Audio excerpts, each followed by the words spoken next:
I'm a little later than I would usually be recording something like this, but I had a busy morning. So let's have a look. I'm still amazed that I was right and that it turns out that Sparkle was working for Elliot. It made way too much sense by the end of the last patch's story that would be the case, because she got very little out of it. Turns out she was paid a big stack though for it, so at least there's that. Look, this show has come to a close. Oh. A perfect ending.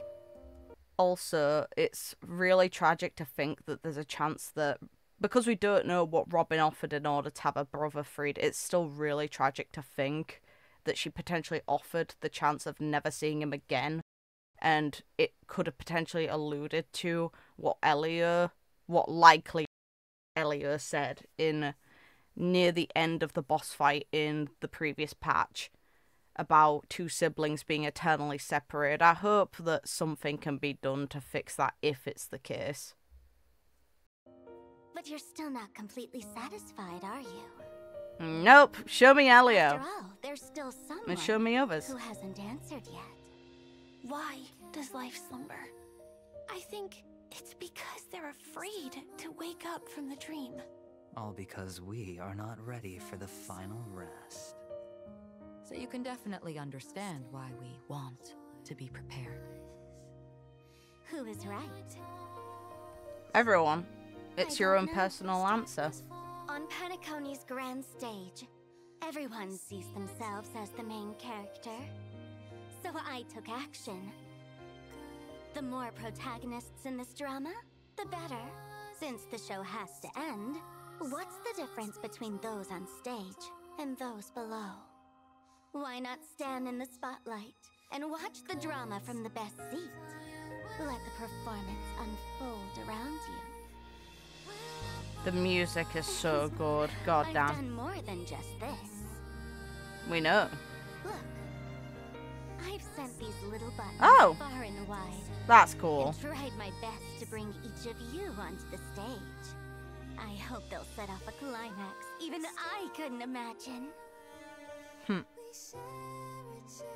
You know what kind of waves you can make?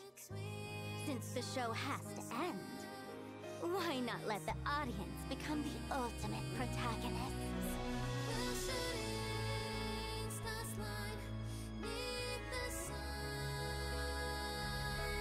Also, Elio purposefully rigged that death in order to ensure Firefly would be okay, because we know that obviously he hired Sparkle now, and we know that she set up Firefly's third and final death. Here she is. All it turned out to be was a firework. She was determined enough to potentially risk her own death. Maybe it was the death of the sort of person she used to be. It still meets the criteria, so now we know the sort of mentality Elio has when he looks at the future and sees these lines of destiny. What he does is he thinks, okay, how can I make this happen in the way I want it to? Instead of being like, okay, this could happen, we need to prepare for it. He actively tries to change the trajectory of how it occurs, which is really, really good. It says a lot about his character. Light slumber. The answer is not important. There's no need to be so serious. In the end, isn't it just about being happy? To you, my dear audience, Hey. this performance, I wonder, Our did it bring a girl. little more elation into your lives? Hell yeah. If it didn't, don't sleep too soundly tonight. What? No. Bad. But I love that little ending line because, yeah, it brought a lot of joy to a lot of people, and I think it's a really powerful story. I think I've mentioned this before, but the stories that tend to use death as a theme really seem to hit me hardest. Probably because, you know, my own previous experiences, I've had very rough moments where I've contemplated the meaning of my own life. I don't know if I doubt that's just me. There's no way it's just me. I'm sure that everyone's had a moment where they've really contemplated how valuable their life is and if it's really worthwhile. Or they've scrutinized every aspect of themselves. So games like that just seem to take me back to it, and in some cases like Persona 3 actually give me hope about the situation. So when I look back at them, when the message is hopeful and it's covering those sorts of themes, I think, okay, this is something that would have resonated with me then and still does, because obviously I'm still that person. So Penacony, hands down, is easily the best part of Star Rail so far.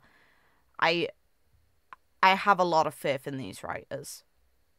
Honkai Impact 3rd is a thing that has impacted me and people around me multiple times over. And I know I don't share that journey of going through the story on the channel. The reason is I share that journey with someone incredibly dear to me instead.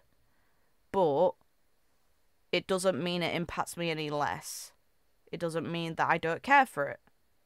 It's just, with this, I've already started the process of cataloguing my journey with this game.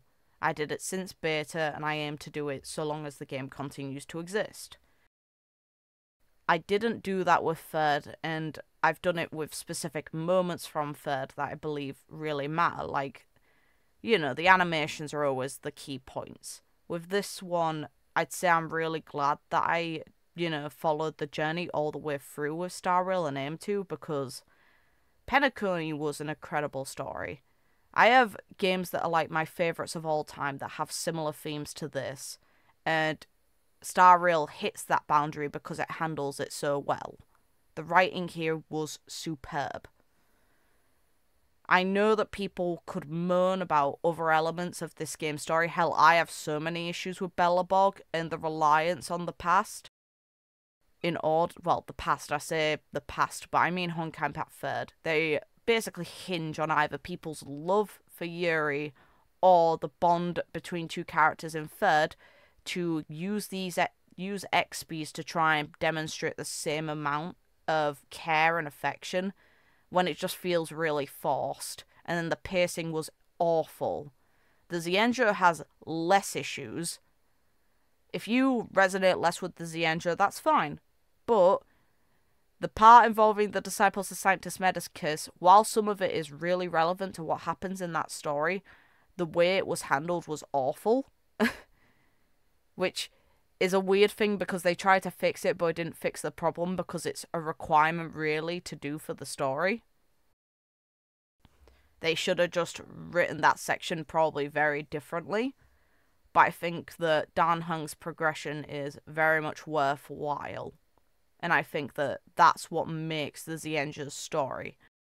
And then we have highlight characters like Jing Yuan who make that story what it is. The interactions between the Broken Friends of the High Cloud Quintet, which while isn't directly the story really, it definitely ties in because we know that the Stellaron was brought there by Luocha and Jingliu, so it's not like they can be ignored and just dismissed to a side.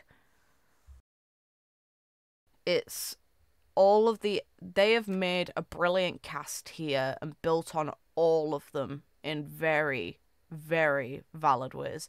I went from despising Gallagher when I thought he killed Robin to actually having quite the respect for him. I think that the moment where the Astral Express goes around paying tributes to those who died or gave their lives for the cause was really powerful.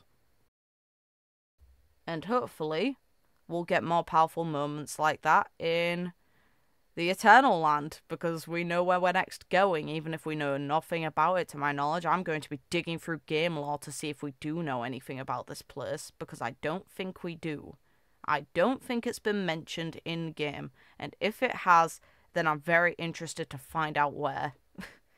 But until then, we have the Xianzhou to revisit, because we're going to get March's alternative battle suit, which is very cool. I appreciate that she's going to be generating these memories, especially after she asked the question within the Land of Dreams at the very end about the value of these experiences and if the people weren't the main characters and how we view the tragic ends of their stories. Like, she is a character that is deeply tied to remembrance. And I still kind of hope she's Fooly, but minimum she's probably a memo keeper. Black Swan's line in one of the events, the one relating to the Clocky animation, she mentioned a memo keeper who uses photographs to store memories. That is so on the nose for March, it's not even funny. So at minimum she's a memo keeper, at maximum she could be more significant. And I think that her being Fooly would probably be the best way to handle it, especially considering her significance to the point where she is the mascot of this game. So we'll see. But either way, I'm looking forward to eventually finishing. I haven't started the editing process of the gameplay of my experience with this story because I literally did it last night. I finished the story last night and then I was deadbeat tired because I had work in the morning and I couldn't do it.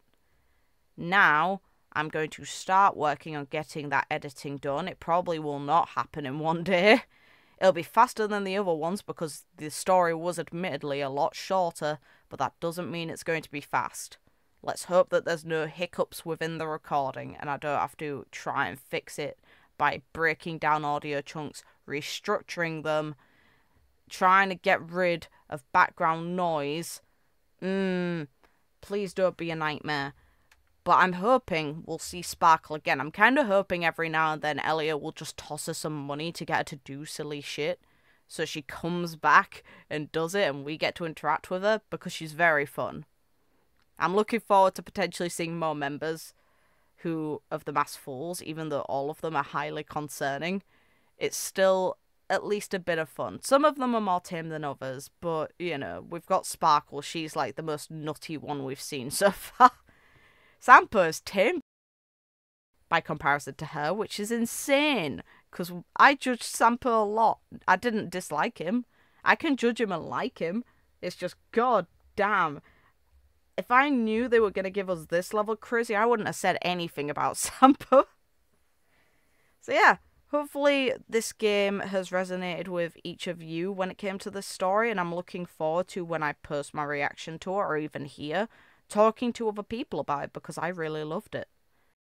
Take care, everyone, and see you next time.